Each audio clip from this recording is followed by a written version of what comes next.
You're listening to the Infinite Banking Mastery Podcast. Did you know that you could build a tax-free pool of wealth that's liquid and accessible all your life while building your retirement nest egg? Gain full control of your financial future and stop relying on the government and banks. The wealthy have already discovered this wealth-building secret. Now it's your turn to get financially secure without following the conventional wisdom that keeps you in debt to banks. Now here's your host, Valerie LaRocque. Well, hello, everybody. Welcome back to the Infinite Banking Mastery Podcast. I hope you all have had a great week so far. I thought I would start doing episodes on pages from the book, Nelson Nash's book, Becoming Your Own Banker. This is really the book that started it all. This is a great book to read for you to acquire a foundational understanding of this concept. I know a lot of you are doing a lot of self-study. A lot of you have acquired this book. A lot of you have acquired a lot of reading material and also are listening to many podcasts. So to get a good, solid understanding, you should definitely read this book. Start with this book. Read it more than once. A lot of people want to listen to it. I just suggest you get a hold of it and take a read.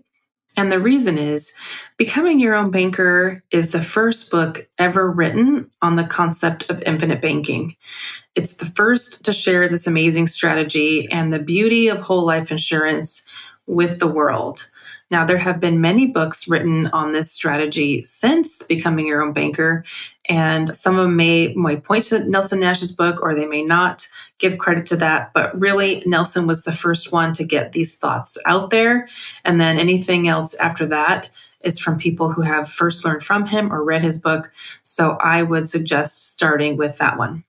As I just mentioned, there is an audio version. I've talked to a lot of people who have acquired the audio version of the book and they like it well. And if that's the way that helps you to get through a book, that's great. I would say to get the audio version. I would encourage you to get through it any type of way that you can, though I will say that the physical copy of the book does have some number charts that are helpful. And a lot of times people will get the audiobook, listen to it, and then go and get the hard copy of it or the paperback copy of it so that they can see those charts and listen at the same time or really be able to digest them better by looking at the charts. Oftentimes, these number charts are something that I am going over with people as well who call in or who I'm working with just to make sure of their understanding.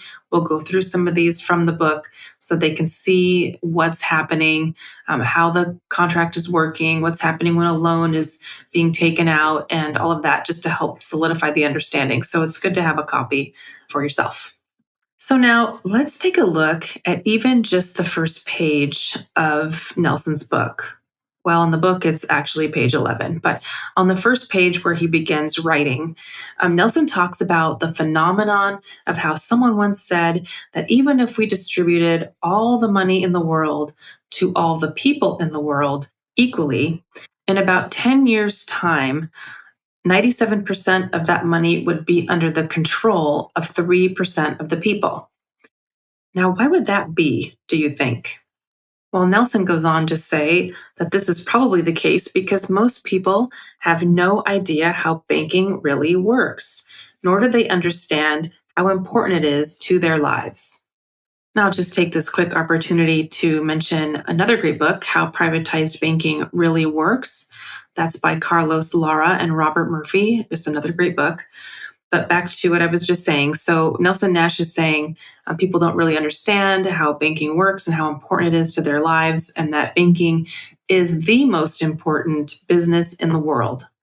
Nelson would always say that every businessman or woman should be in two businesses, the one in which he or she earns their living and the banking business that finances what he or she does for a living.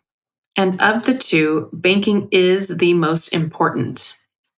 He also goes on to talk about how there is really only one pool of money in the world.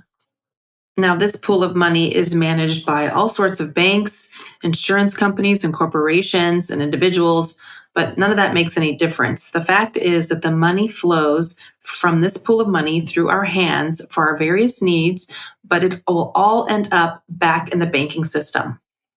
Nelson would always say in comparison that it was similar to how the Earth's surface is covered by water, by 75% water, and how all that water in the world is connected.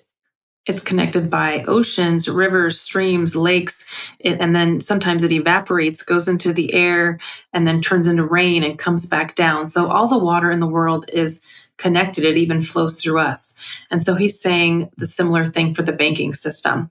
For example, if you were to go out and buy a car and use money from your bank account as a down payment on the car, that money would flow from your bank account to the car company's bank account.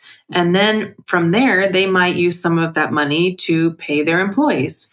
And now it goes into the employee's bank account. And round it goes, always ending up back into the banking system. The fact is, money must flow. And banks are aware that every time money moves, there is a profit to be made. And so they place themselves right at the center of this activity.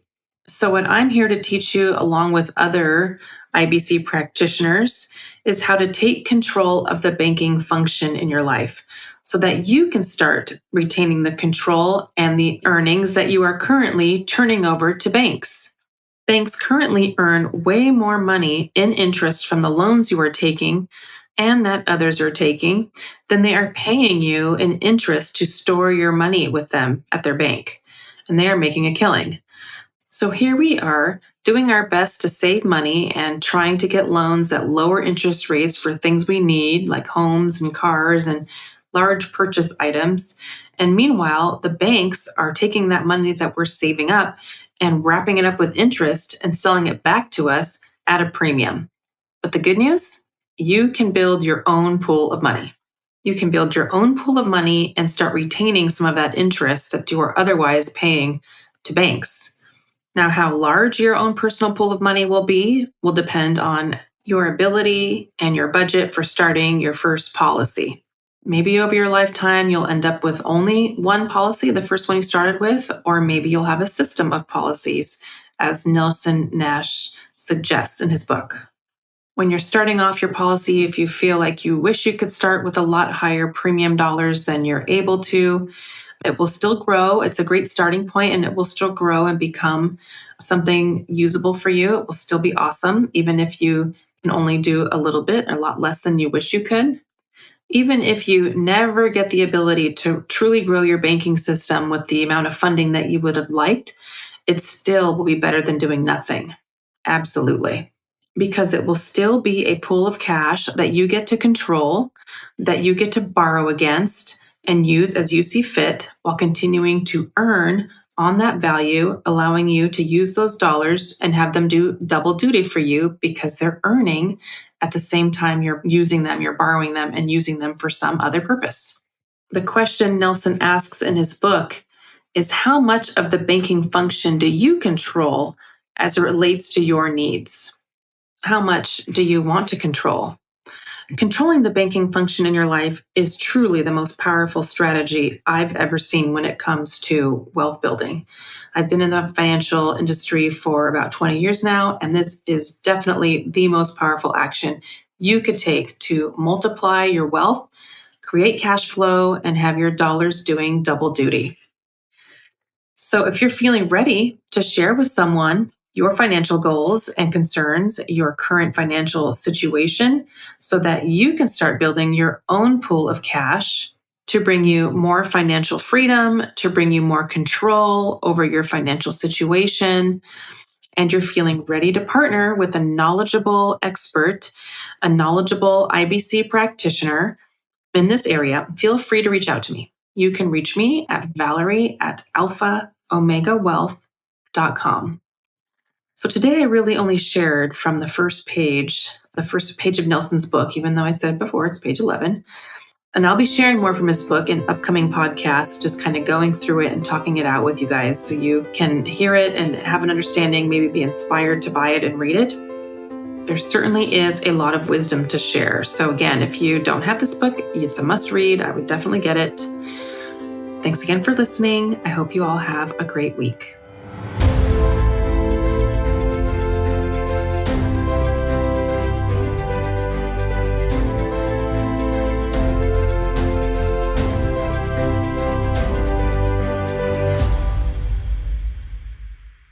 This is the podcastfactory.com.